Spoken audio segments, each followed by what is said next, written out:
welcome to technical session number 12.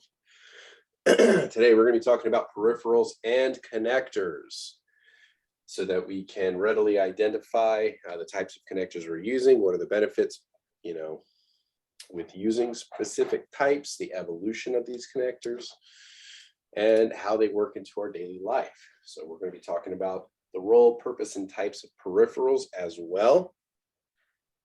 Compare and contrast the various connection interfaces, characteristics, and their purpose. Also be able to identify common connector types and associated cables that go along with them, and install common peripheral devices, including input and output devices. BSMs we want to keep in mind during this particular session is going to be our customer focus, because we don't have good customer focus skills or customer service skills. We don't have customers. And if we don't have customers, we don't have a job. So we want to make sure that the customer themselves take primacy in our efforts, and we're doing what we can to not only solve their problems, but also help them through that process. And the main reason why we're here is we want to maintain that growth mindset, understanding that our intelligence is not fixed, that we can continue to grow, develop, and our brain is like any other muscle. The more we exercise it, the stronger it gets.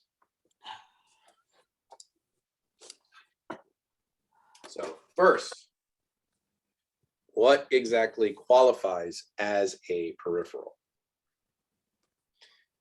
And in a basic sense, it is essentially any device that adds functionality to a computer, such as a mouse, a keyboard, a printer, a webcam, digital camera, monitor. So something that adds functionality other than just being a box.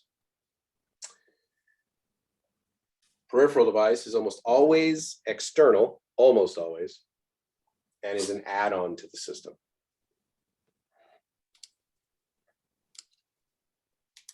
So we did go over this when we started talking about computers in general. Input components. Just a basic list of them here, your keyboard, mouse, gamepad, joystick, microphone, all that kind of fun stuff. Some things that you may not have seen or thought of as peripherals would be like your barcode readers, a digitizer, which is, different than a touchpad. It's, got slightly different functionality. And then you also have things for security, like they do have inputs for biometric readers. You do have, like for thumbprints or fingerprints, you have card readers. Like here on the bottom right, scanners, whatnot. These are all input components. Next, we have things that are input and output. So those of you who are into music, be familiar with MIDI-enabled devices. Smart TVs allow for input and output. Touchscreen monitors. Remember our rule on touchscreens. If you are looking at the exam and they're asking you if this is an input or an output device or both, unless it is clearly stated as a touchscreen, you are to assume that it is just a plain monitor. Correct? Mr. Kelly, excuse me. Can you please go back to the previous page before this page? Now, please go back to the previous page. Yes, one second. Yeah, please. Yes, thank you.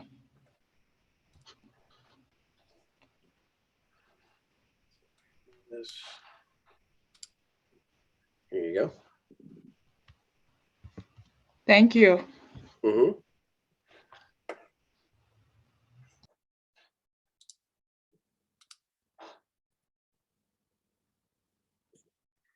And then you have over here what is called a KVM switch, which the KVM stands for keyboard, video, mouse. So it allows a single keyboard and mouse and monitor to control multiple computers. So it's KVM switch.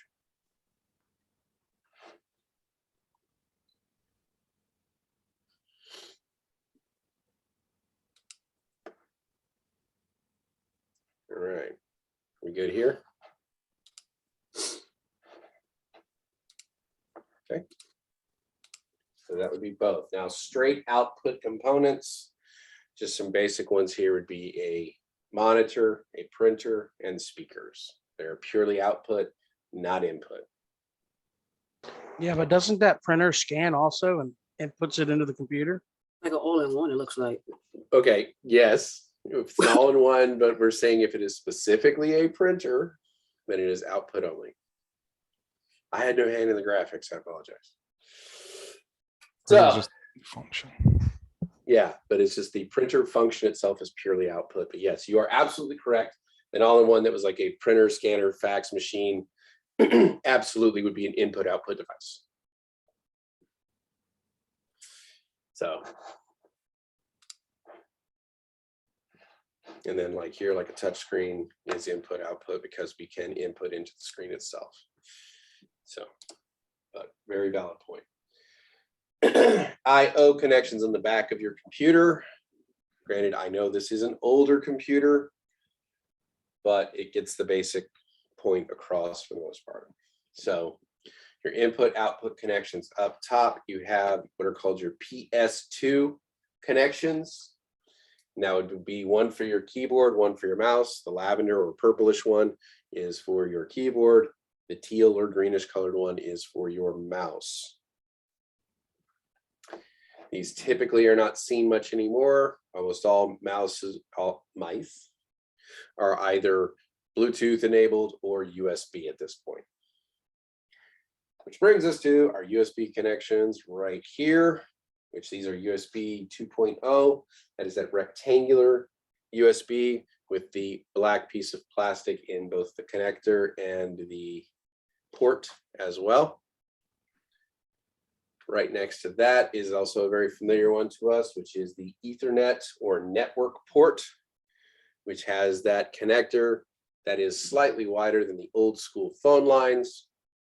And we will get into that here in a little bit as well. Next to it, we have a mail port, which is called our serial port, typically used for old school dial-up modems.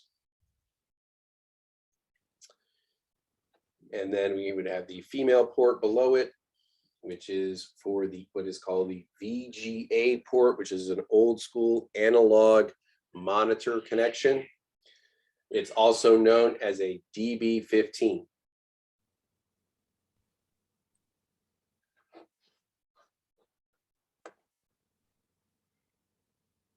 Then we have below that, so this can either be called VGA or DB15. It's Delta Bravo 15. Below this, we have our audio ports, which would be speaker, line in, and microphone. They usually don't ask you to separate these out and identify them by color, but they will just typically call them your audio ports. So you're in and out for your audio. Over here, we have what is another DB style connector, which is for your game port or joystick right here. I believe that is a DB20. And then a LPT1, which is a printer port, which I believe is a DB30. So good one to take a screenshot of if you have not, because these will come up again and again and again, and then again.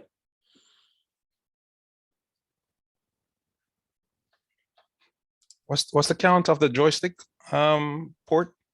Sorry. I think it's 25 or 20. 2, 4, 6. Hold on one second. I have to go take care of something real fast. Okay. No problem. Continuing our journey. All right, we're going to move on to a specific type of connector. We'll get into a lot of these in individual basis. We're going to talk about the USB or Universal Serial Bus. Probably one of the most common connectors that are used on a regular basis. They have a lot of variations of the USB. which we will start to get into. The nice thing about them is, for the most part, they're considered hot swappable devices, which means you don't have to turn the computer off. You can just kind of grab it, unplug it, or plug it in, and it starts working, or it shuts off just fine. So for the most part, they're considered hot swappable devices. Earlier versions of the USB memory sticks, they were considered what is called warm swappable. We'll get into that when we talk about drives. Over a single USB host controller, you can support up to 127 devices chained together, and it can maintain communications. Granted, they still have to share that bandwidth, but you can have up to 127 of them connected together, and it still be able to function and communicate. And connecting essentially devices end to end is called a daisy chain. Comes from when people used to weave daisies together to make the little flower crowns and stuff like that. That was called a daisy chain. So they kind of carried that over into this as well. All right. USB cable tends to have 4 wires, 2 for power, 2 for communication.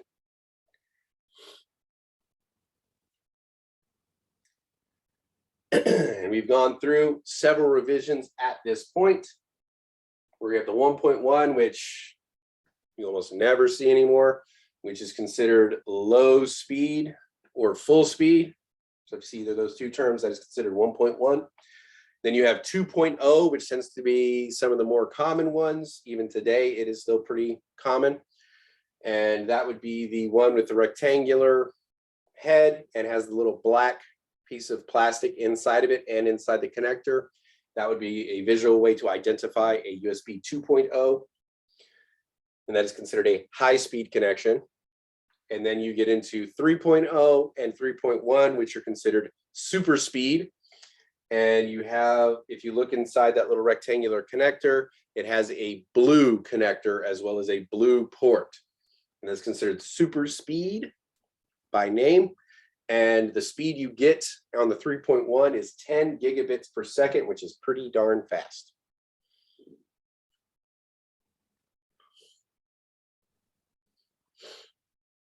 Questions on USB?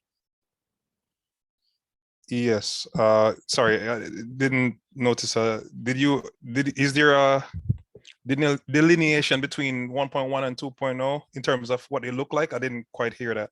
I believe 1.1, if I remember correctly, was a white plastic. Okay, right.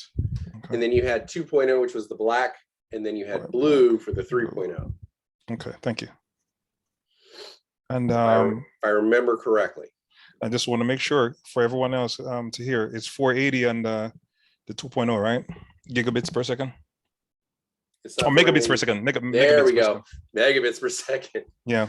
I think we have a chart coming up that shows all the speeds for USB. Okay. Thank you. Mm-hmm. And yes, they will ask you about this 127 daisy chain connection. It seems to be a fun trivia bit that they constantly love to bring up.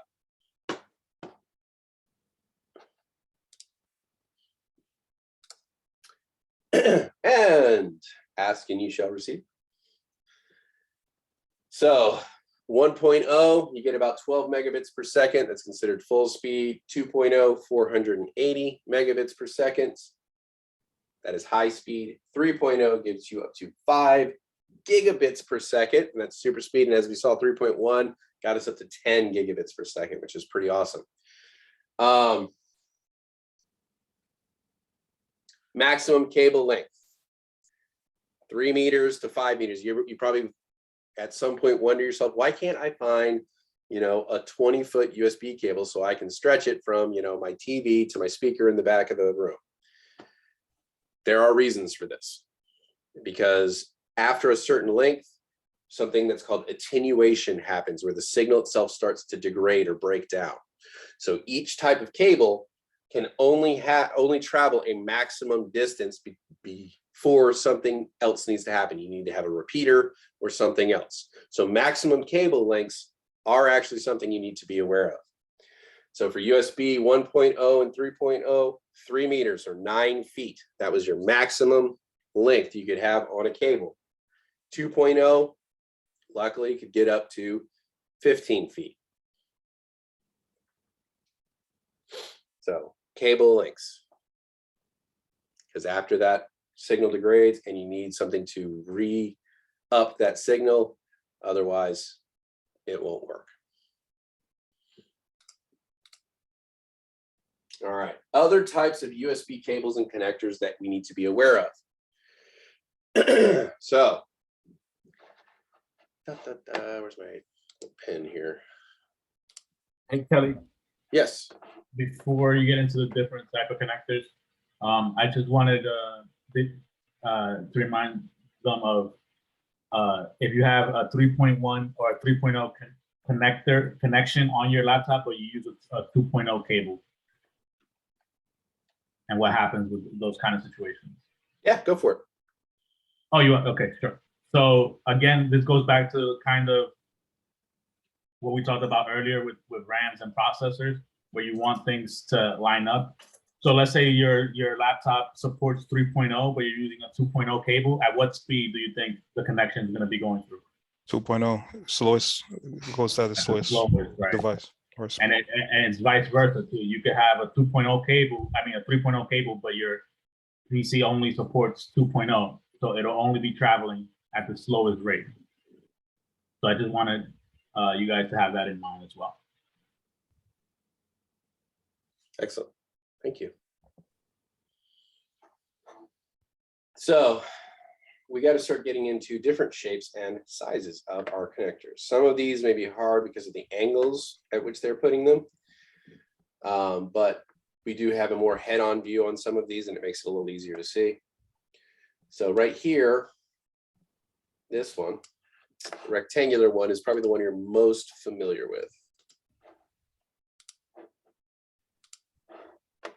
So right here. So this is the one you're probably the most familiar with in your day-to-day life. It's what you would plug into the back of the computer, fun stuff like that. That is your USB type A male connector. Now over here, you have kind of a boxy one. It's like a little bit of a square. Most often you would see this attached to things like printers, but I have seen other devices utilize it as well. And this is the USB type B male connector. And it is typically used for 1.0 or 2.0 devices. So all these on this page are either 1.0 or 2.0. So the yellow or the white up here being the 1.0.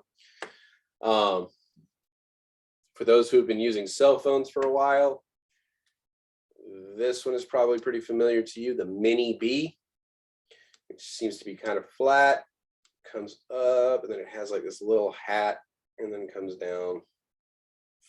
And obviously symmetry is not my strong point, but you kind of get the point. And I'm just making it worse. All right, here we go. So you have the Mini B connector. It was used for camcorders, a lot of cell phones in the earlier versions of cell phone technology used the Mini B as well. So various types of devices, digital cameras, all that stuff allows you to hook it up to a computer. And that would be your Mini B.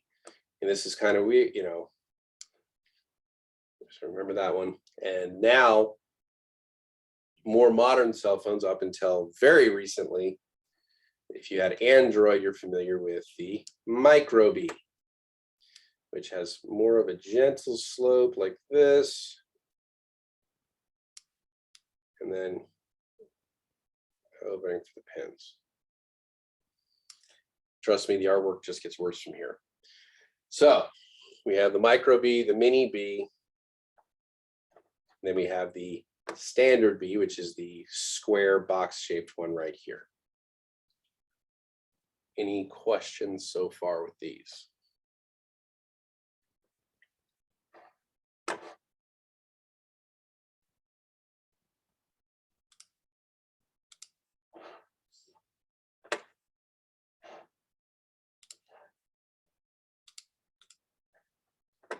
All right, continuing on this path.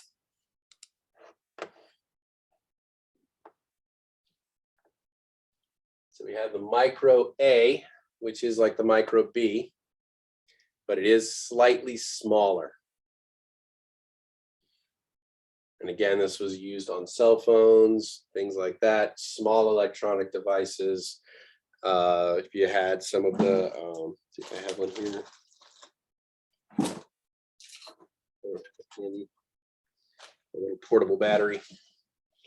Like if you had those little portable batteries that you could use to recharge your phones, usually those would use like a micro A as well to connect and charge to it. So it looks like the micro B, it's just slightly smaller. And then we start getting into the 3.0 connectors. So here is your 3.0 B male connector. It looks similar to the 2.0 and 1.0 B male, except instead of just having this box right here, it actually has an additional piece that juts up on top of it like that. And it has that bluish color that should instantly, in our minds, tell us, yes, we're looking at a 3.0 USB connection.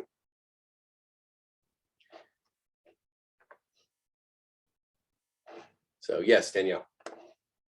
How do you tell the difference between male and female? Is female like wider and male is like smaller? It's more of a biology question. Male is an outie, female's an innie with regards to connectors. So it's just, that's the way that they've Yeah, all the labeled males, it over time. all the males get inserted into the females. There you go. So male connector versus female connector. That's how they identify. Hey, you don't have to walk that line, man. You can say it. Just say it. Hey, I'm just here.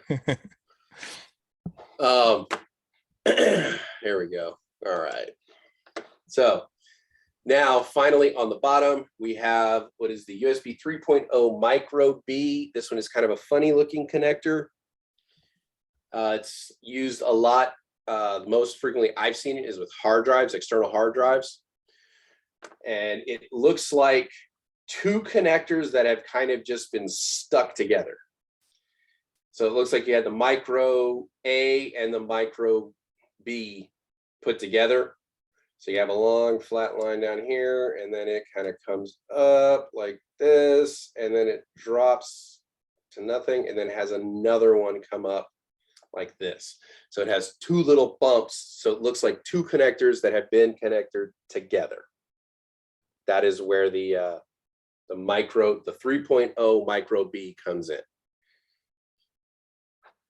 And unfortunately, the connection port on the end does not have that signature blue color that would let you know that it was a 3.0 USB.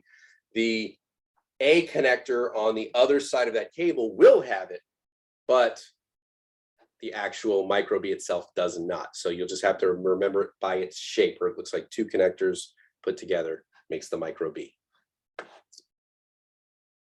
All right. Let's go here. Where's my eraser? There it is. Questions so far? How popular is that the B male connector? Because The I've micro never, B? no, not the micro. The micro B is what I see all the time. Oh, Never seen the B. The B, the 3.0 B. I'm seeing it more frequently on Printers. printers, exactly. Okay. So, you know, the all-in-one printers, more, you know, network printers and stuff like that, you'll see them on there. You know, if you don't utilize the networking function, it's still there for that hardline connection if you want it. Exercise equipment, it's kind of interesting because like I have a Concept 2, it's a rower from when I used to race in college. I have one of my own, and it utilizes the B male connector, and the modern versions or the newer versions of the Concept 2s have the 3.0 Bs as well. So it just depends, but most commonly printers, but like I said, exercise equipment, some other stuff as well. Okay, thank you. But because of its large outline, it's generally going to be on bulkier items. You're not going to see it like on a digital camera or something like that. It's too big of an outline for something like that. All right. So here's a better look. I think you can kind of see it a little bit better with that micro B.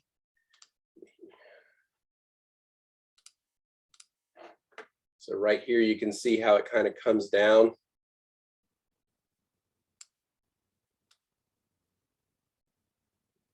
And then it comes across, so you can kind of see how it makes, it looks like two connectors kind of just put together for some weird reason. And that's how I usually remember the micro B.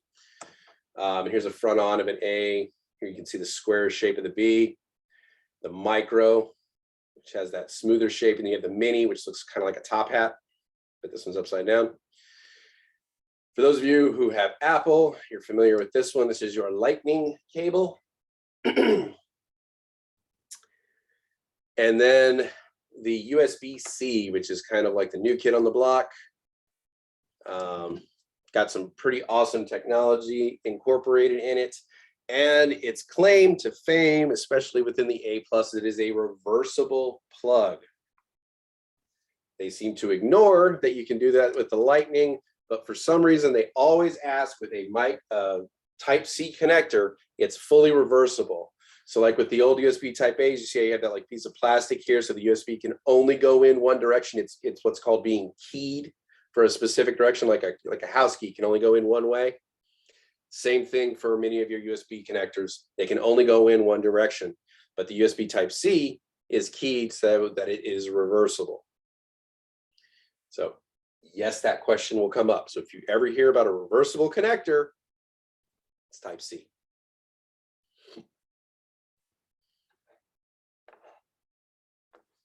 So, and as we are aware, the Lightning connector for Apple is proprietary. They are the only ones that use it. I think even they're starting to move away from that towards the USB-C because it is a superior technology. And they just had to recognize that, which I'm glad they did.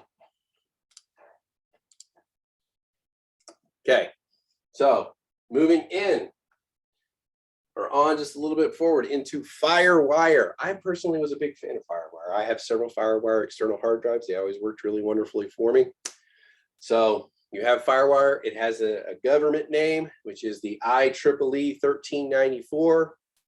Do you need to know both? Yes. So Firewire, IEEE 1394. You know, those two names are interchangeable. For this particular one, you had two different flavors of Firewire. You had your Firewire 400 and your Firewire 800. Supports two types of connectors. There's a 4-pin and a 6-pin for the 400. Runs at 400 megabits per second, so aptly to the name. Allows up to 16 daisy chain devices. However, your maximum cable length is only 4.5 meters. So Firewire 400, 16 daisy chains, 4.5 meters, and thankfully the name tells us the speed. So 400 for Firewire, 400 megabits per second. And then the 800 does 800 megabits per second, which is awesome. It's a 9-pin rectangular connector. And this one allows for 63 devices to daisy chain. Now, the Firewire connector is kind of identifiable because it looks almost like an arrow. So it has kind of this little indentation on one side, it goes straight, and then it has kind of a rounded other side. So it looks almost like an arrow shape, and that will identify it as a firewall. Did you have a question, Danielle? Yeah, is this do it be behind the computer to plug it in? Is that port? There's a lot of ports in behind the computer. So would it be back there? Yeah. Depends on your computer, but yeah, probably. So you'll also see them on some laptops. I believe the MacBook Pros had Firewires on them up until probably about 4 or 5 years ago. But yeah, you would see them on the backs of your computers, your normal connections. Not all of them will have them, but yeah, that's where it would be. And again, predominantly used for external hard drives is the way I typically use them. Although, if you were a Nintendo DS fan, they also used Firewire. So how you would connect two DSs together, that was through Firewire. That actually butts into my question. What's on the other end? I've never had a Firewire. I keep seeing it, but I've never had one. What's on the other end of a Firewire cable? Another piece of Firewire termination? If I remember correctly, they were the same on both sides. Okay. All right. If I remember correctly.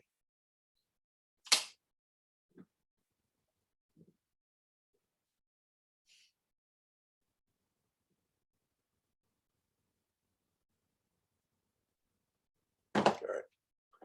Well, got snagged. I swear, I need a really good Bluetooth headset with low latency. Otherwise, I hear myself talking. It's just weird. How much of this do we need to know? This one. On this one, biggest piece would be this right here, understanding that that's interchangeable. Being able to identify it visually, but you'll get to see one and be able to identify it. And then your speeds. I don't recall getting a daisy chain question the on pin these. and the, yeah, because I'm writing down pins and daisy chain and meters, and I'm like, oh. Yeah, okay. and the thing is like on cables, there's nothing. I want to say it's exciting. It really isn't. It's a whole lot of like, this is, memorization stuff. So we try to pick our battles for the most part on this. Okay. But they don't go too deep into Firewire because it is becoming a legacy technology thanks to the advent of the USB-C and the micro B, which were much faster connection types. Almost all hard drives went to the micro B as soon as that came out.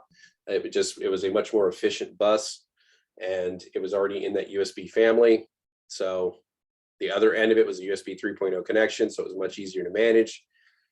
So they were able to eliminate one of those extra connectors and add probably 2 USB ports to the back of the computer. So we can never have enough of those, right? Plus the backwards compatibility with all that stuff. So yeah, true. Correct.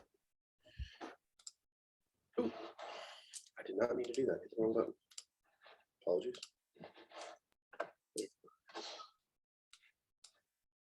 There we go.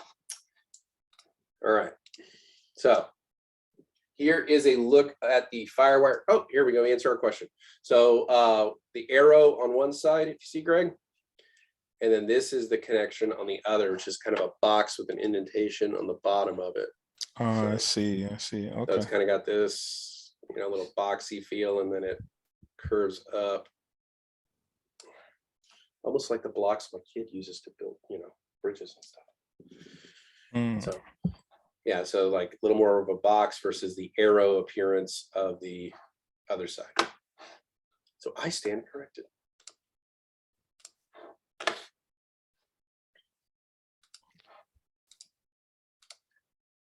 Do they have a name? Okay, see, like how you have can you go back to the previous slide, please? Yeah. I just want to ask you a quick question. So do we consider that big bulky side of it, or the bulkier side of it, the A, and the other the B? I would assume yes, because the arrow shaped connection right here, I believe is what goes into the Firewire drive itself, and then this square connection is what goes into the computer. Could be wrong. Oh, it would be the opposite side. It would be that would be the A then. I'll have to look at it. I'm not sure. As long as it doesn't come up, I have no problem.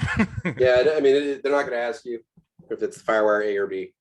Okay. Just being able to identify it is like the, IEEE 1394, and then if you see this arrow shape or this connector, identified as a Firewire.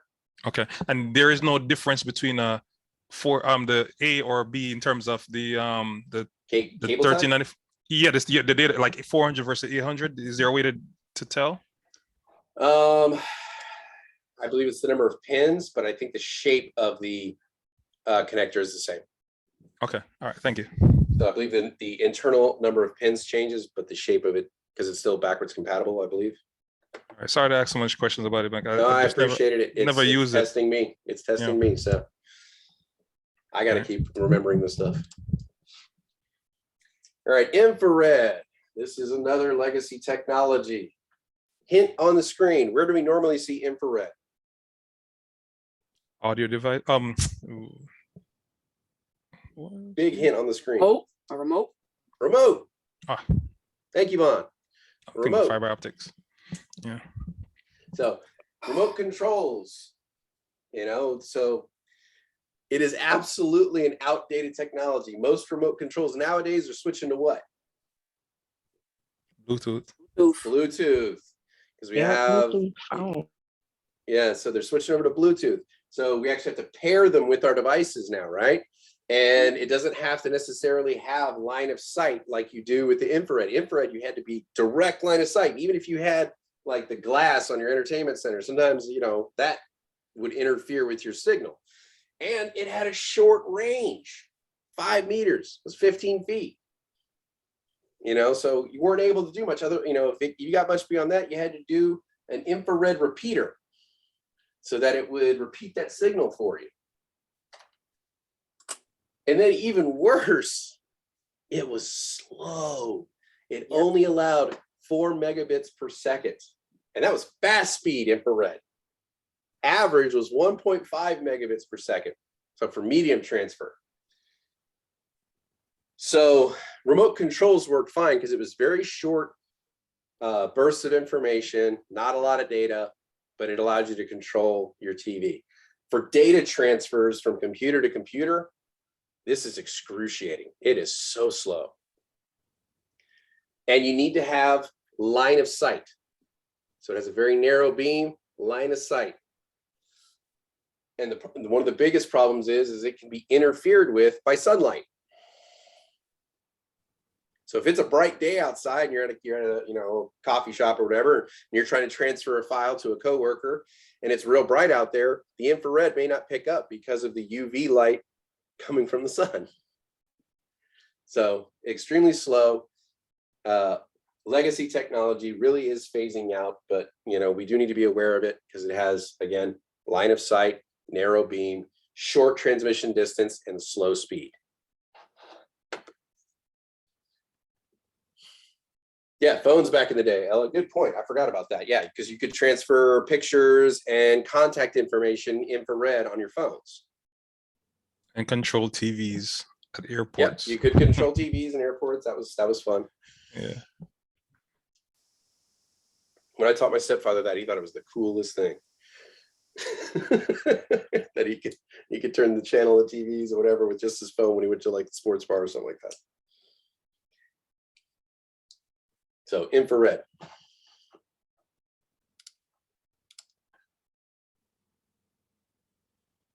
Bluetooth. We will get more into the Bluetooth technology as we go along. It is a radio frequency technology, can connect a device to a computer, range of up to about 35 feet, although there are newer versions of Bluetooth that can go like probably close to 100 feet. So, I mean, they got a pretty good distance on it, but it's very, very low data transmission levels at that distance. It operates off of the 2.4 gigahertz band. Yes, you do need to know that. 2.0 offers about 3 megabits per second. Actual throughput is closer to 2.1. We typically use them for our keyboards, mouses, mice, headsets, things like that. And they work pretty good where we don't have very high levels of data being transmitted. Unfortunately, they do also offer up a pretty significant security threat to our mobile devices as well, but we'll get into that in security.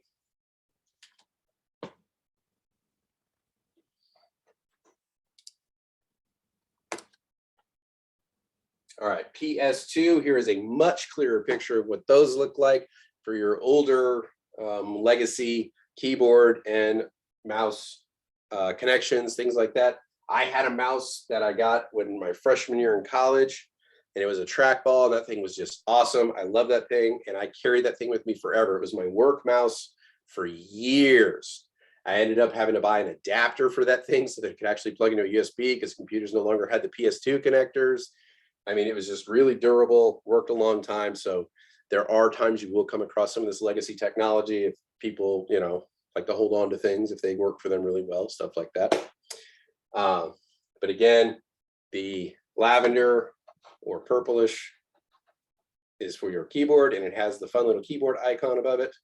And the teal greenish one has the mouse and has the mouse icon just above it. Questions so far?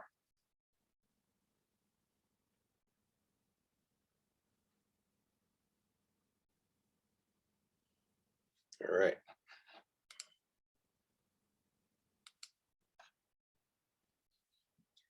DB9 serial port. We mentioned on the back of the computer. This is typically used for modems, old school phone modems, essentially. And modem is short for modulator, demodulator. You don't really need to know that, but it kind of explains how it works. It turns a digital signal into an audio signal so that it can be transmitted over the line. And then once it comes in as an audio signal, changes it to a digital so the computer can understand it. So DB9 typically used for modems in the back of computers. Parallel port. This is the DB25. This is your printer connector. So right here, if we remember that from the back of the computer. So DB25, and DB short for D subminiature.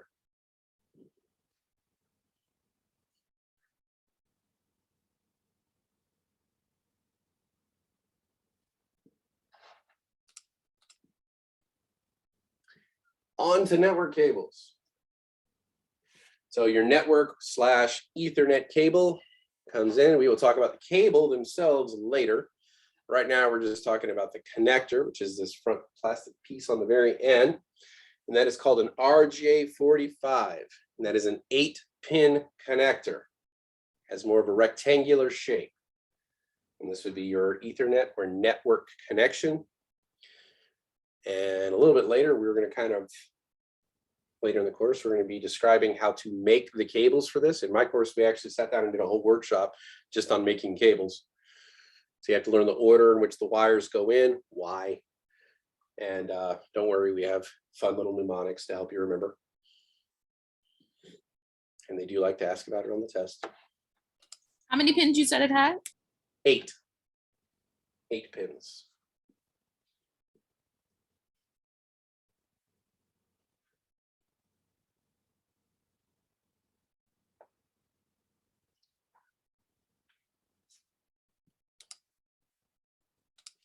And going way back in time, we have the old school phone line, AKA POTS, P-O-T-S, which means plain old telephone service.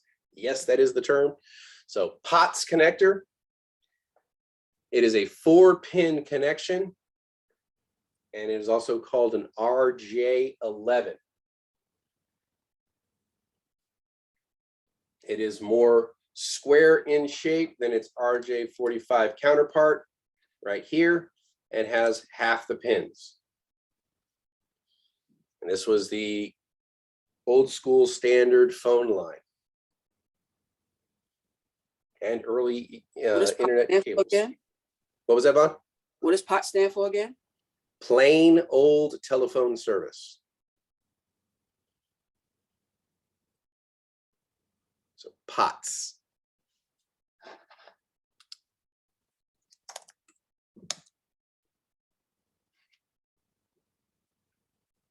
Plain old telephone service.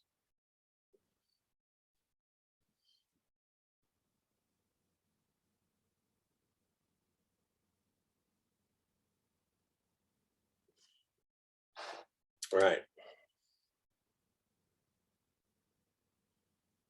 Questions, comments, concerns, complaints, revelations? All right, here we go. Why don't we take a little over a 5-minute break here since we're moving into a new section. All right, installing an input-output peripheral device. I hope you all enjoyed your wonderful break. So now, this one is pretty straightforward. Read the manufacturer's directions. We always point, you to the paperwork that they provide because that is one of our best sources of information. Make sure the drivers provided with the device are written for the operating system you are using. Otherwise, you may need to go ahead and download drivers prior to connecting.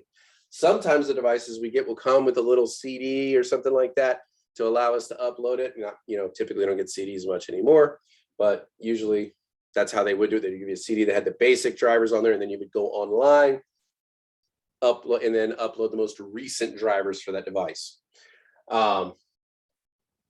So once you have that, you install the drivers, you plug it in, run and look and see if there's additional drivers needed, install them, because say your computer has a basic set of drivers already installed on it when you first get it.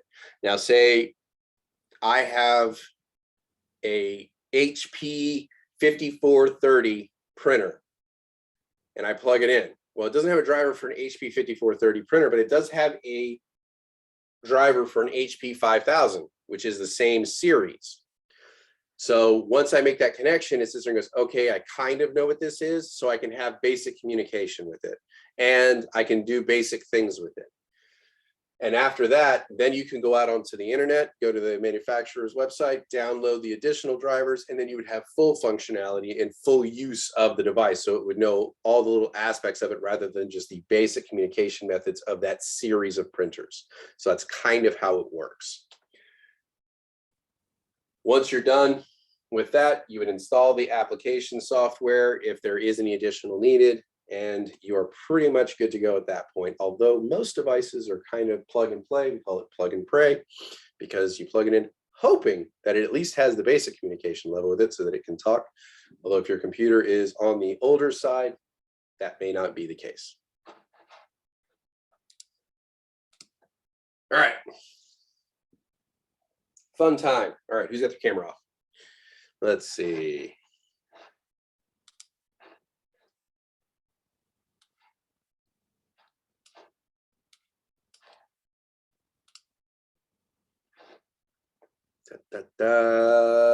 Cedric, can you please tell me what the connector is in the upper left?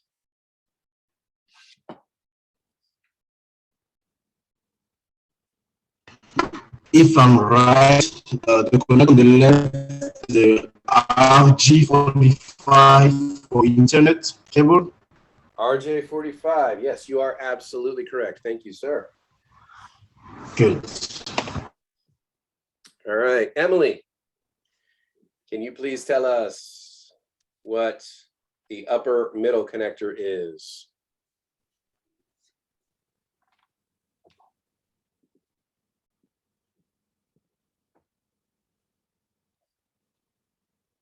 Hello. Yes. Yeah, sorry, I just have two screens. No problem. So it's the upper center.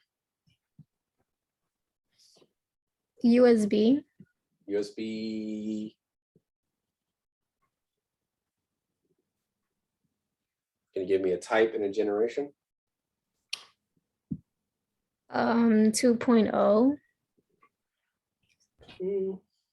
Not quite 2.0. It's got that light blue color. 3.0. 3.0. Can you tell me what type it is though, Emily? Is it an A, a B, a C, a micro B, a mini? A micro B?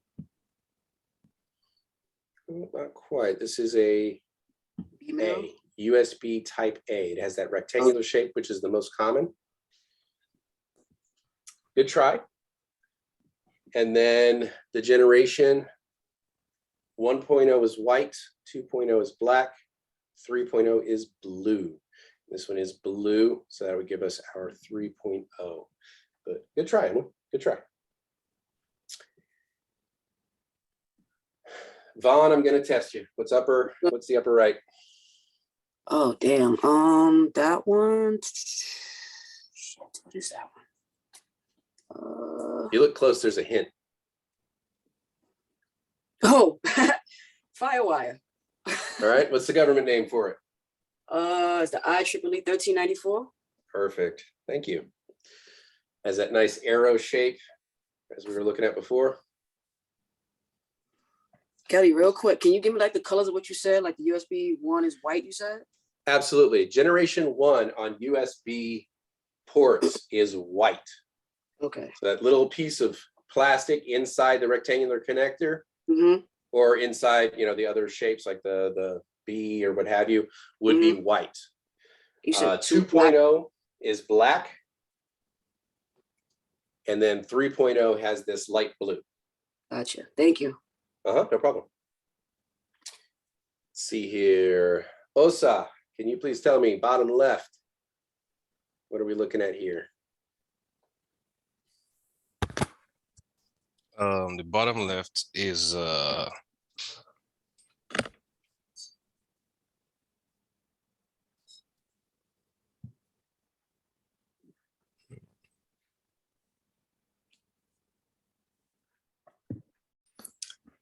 if I'm not mistaken, that's an audio cable. It's not audio. Do you want to phone a friend? PS2? Oh, it is S2, yeah. PS2. A PS2. What do we use it for? Mouse and printer. Oh, we got half of that. Mouse and keyboard. Mouse and keyboard. Mouse and keyboard.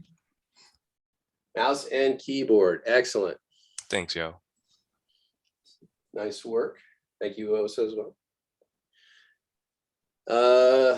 Jamari, can you please tell me our bottom middle right here? What are we looking at?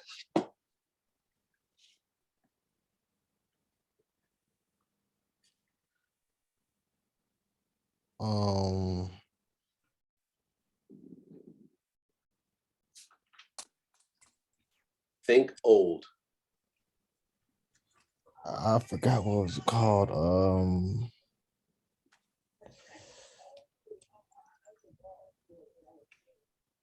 I don't. Was it? I know it was 11 something. But that's Yeah, got the 11. Yeah, that's probably the hardest part.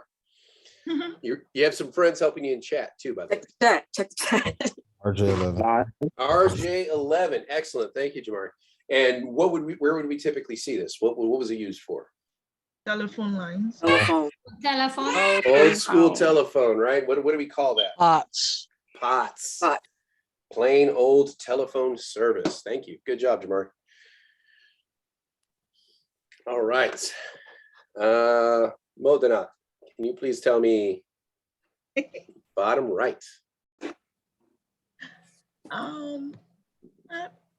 Imagine the one that I don't know is the one that was asked. I have a knack for that. It looks like a little top hat.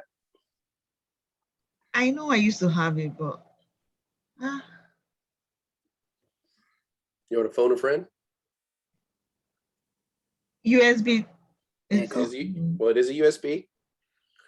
What was the last part? I didn't hear you. I saw USB 2.0. It is a 2.0. So we got the generation. Is the B?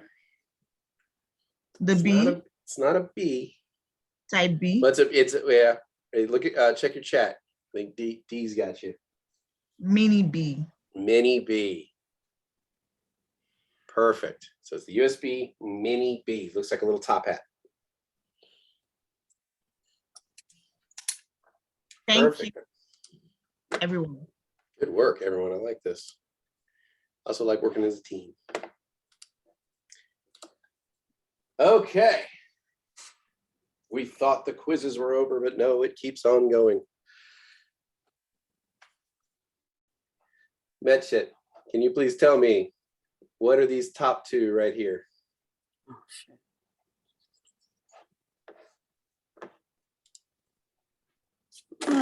Keyboard and mouse connector. Keyboard and mouse, what else do we call them? PS2. PS2.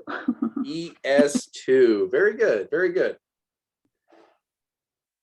All right. So we got our keyboard and mouse. We can cross those off our board here. Rahel, can you please tell me what do we have right here? The USB. USB. Perfect. Thank you. So that would be your USB ports.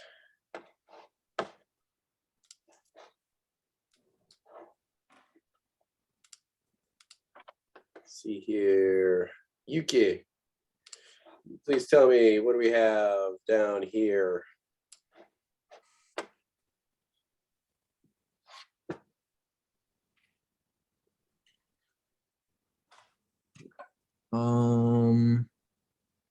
A serial port. Serial port.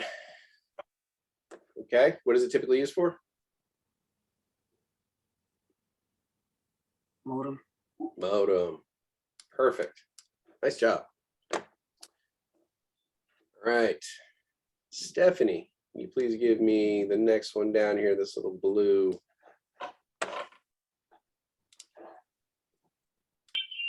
VGA. VGA, what is another word we would use for that, or another term?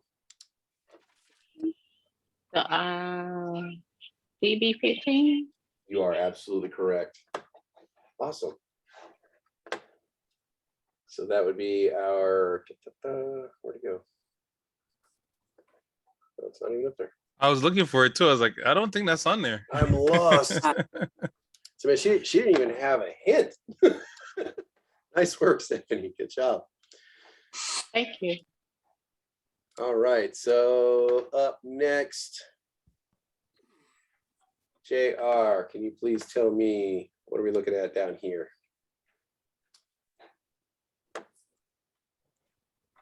One second, I can't really see because of the chat. Okay, which one are you pointing at? Down at the bottom left on the board, on the system. Line in. Okay, that's one of them. Oh, okay. What was the overall term I used for them? Oh, I can't remember. Like what? There we go. Audio. Audio port. Because that's where your microphone, your line in, your speakers, all that stuff comes through that one little grouping, right? So that's kind of all your audio stuff in one location. The only thing that might be added on there, you might see a little box, like a little square port, and that would be for fiber optic audio. And so that might be another one you would see in that grouping as well. So excellent. So we had line in, we had speakers, microphone. Melody, can you please tell us what the bottom right is? A little yellow piece on the bottom right.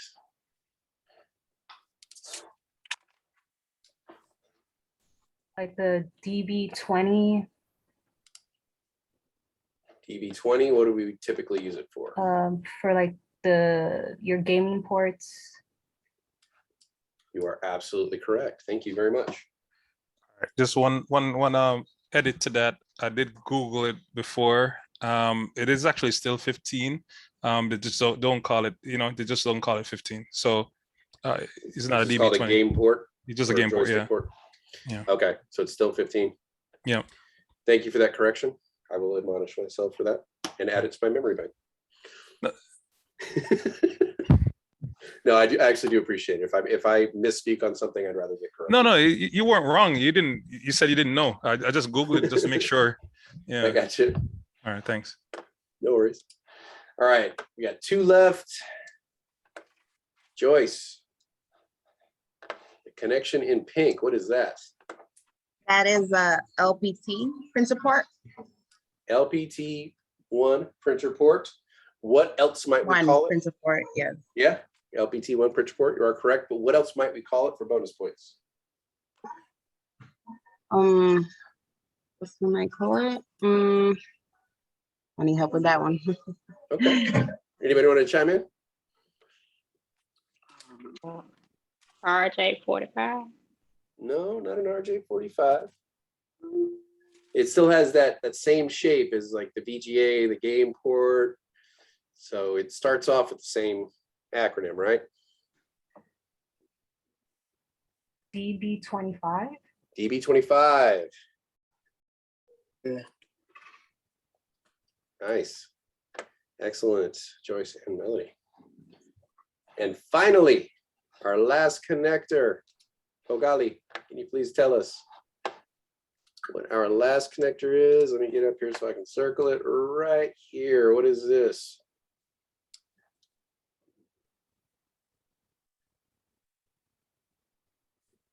I think it's called the external port network.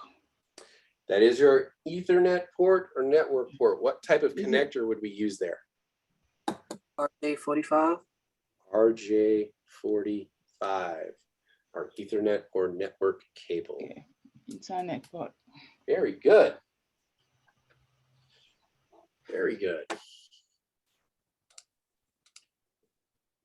Clear it out. If you don't get these the first try, no big deal. Again, this is some of your first exposures to it. You will get practice with it. It will become more second nature to you.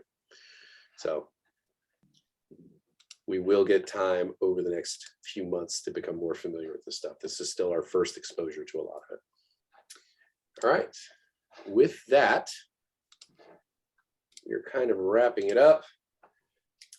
We should now be able to define the role and purpose of different types of peripherals, like our inputs, outputs, and those that kind of split the difference and do both.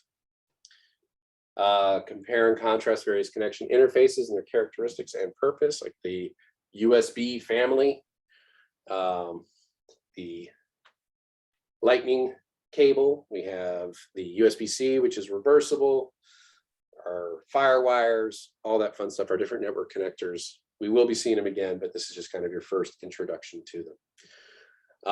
Identify the common connector types associated with the cables, and then installing peripheral devices. It's mostly plug and play, and read your documentation for the most part. With that,